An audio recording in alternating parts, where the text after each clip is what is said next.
The Ukrainian President Volodymyr Zelensky found himself cornered in his Oval Office meeting with Donald Trump, but it was not Trump but J.D. Vance who delivered the opening salvo in the confrontation.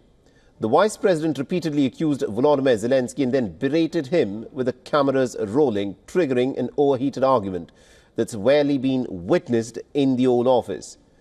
Now, it was J.D. Vance's opening attacks that set in motion what later went on to become a shouting match, which culminated in a swift collapse of diplomacy between the two nations. I'm talking about the kind of diplomacy that's going to end the destruction of your country. Yes, but if you Mr. President, with respect, I think it's disrespectful for you to come into the Oval Office and try to litigate this in front of the American media. Right now, you guys are going around and forcing conscripts to the front lines because you have manpower problems. You should be thanking the president for trying to bring an end to this conflict. Have you ever been to Ukraine that you say what problems we have?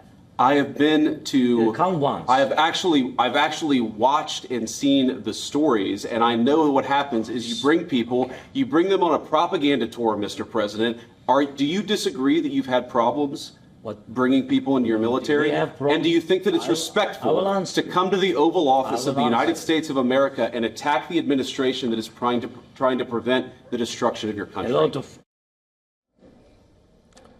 Now, this was a striking moment for J.D. Vance, who has not been the one generating most of the headlines since he began his time alongside Donald Trump. That role has mostly been reserved for Elon Musk. But there have been hints over the past few weeks that J.D. Vance is eager to gain the spotlight. And just ahead of the meeting with Zelensky, J.D. Vance, in fact, had clashed with the British Prime Minister Keir Starmer during an Oval Office interaction, accusing the United Kingdom of infringement on free speech. Now, J.D. Vance, in fact, doubled down on his free speech concerns, reiterating his earlier remarks at the Munich Security Conference. The vice president's speech in Munich had stunned the European officials. Look, I said what I said, which is that we do have, of course, a special relationship with our friends in the UK and also with some of our European allies. But we also know that there have been infringements on free speech that actually affect not just the British. Of course, what the British do in their own country is up to them, but also affect American technology companies and, by extension, American citizens.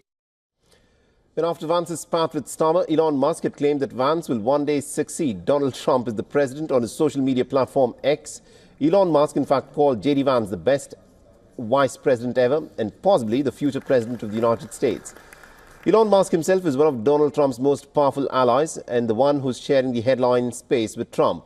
But he believes that J.D. Vance is the one who will follow Trump's footsteps, and with Zelensky,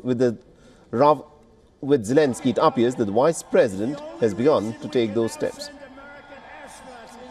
And to give us more perspective in terms of what is unfolding at this moment, we are joined in this broadcast by Professor Peter Kuznick, who is a professor of history and a director of the Nuclear Studies Institute at the American University.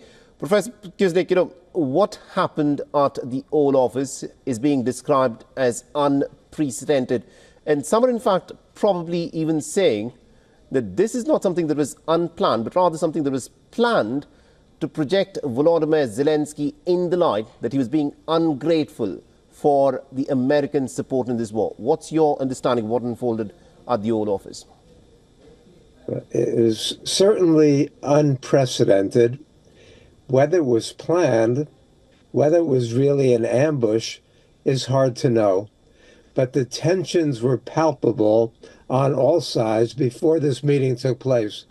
The French press has even said that Trump tried to cancel Zelensky's visit. We know that Trump denigrated Zelensky. He called him a dictator. He blamed him for starting the war. He said he only had 4% approval rating inside Ukraine. None of that is true. So they were gearing for a fight. They were ready for a fight. And the first pretext that Zelensky gave them, they jumped on him. Vance, who's been so supportive of right-wing neo-Nazis, as well as cracking down on free speech in the United States, used that as a pretext for attacking Europeans on limiting free speech.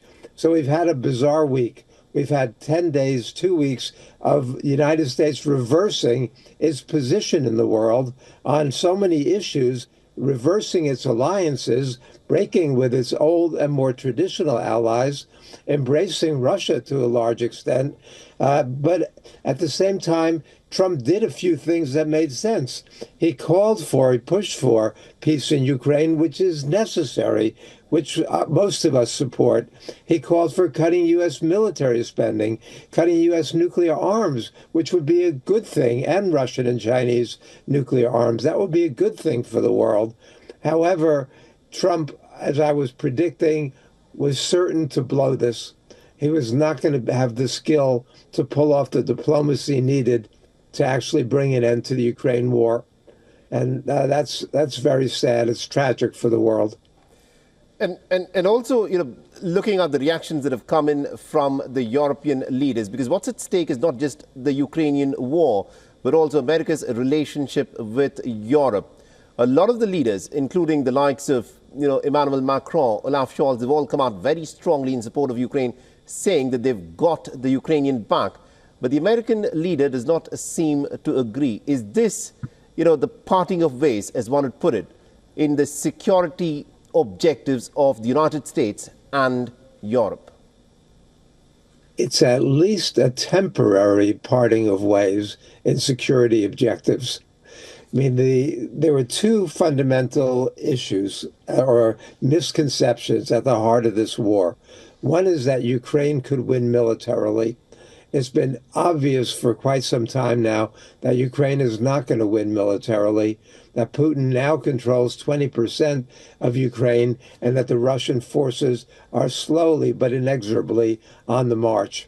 And the other myth, in my opinion, is that once Russia succeeds in Ukraine, they're going to gobble up one piece of Europe after another. I think Putin learned his lesson. He has had such a hard time defeating Ukraine that the thought of taking on NATO, even without the United States, would be an impossible task for Russia. So I don't see this fear of Russian expansion that's been driving the Europeans. So on that, Trump is probably closer to the truth than the Europeans are. But we need a new security architecture that reflects the interests of all the nations. We need to step back. We've seen some statements by China and Brazil affirming that. We've seen even sometimes Putin saying that. But we need to give it a test. We need to reorganize the world security architecture that reflects Ukraine's real national security interests, as well as Russia's and all the other countries involved. All right. Interesting. Thank you very much indeed, Professor Kirsnick, for joining us with that perspective there. My pleasure.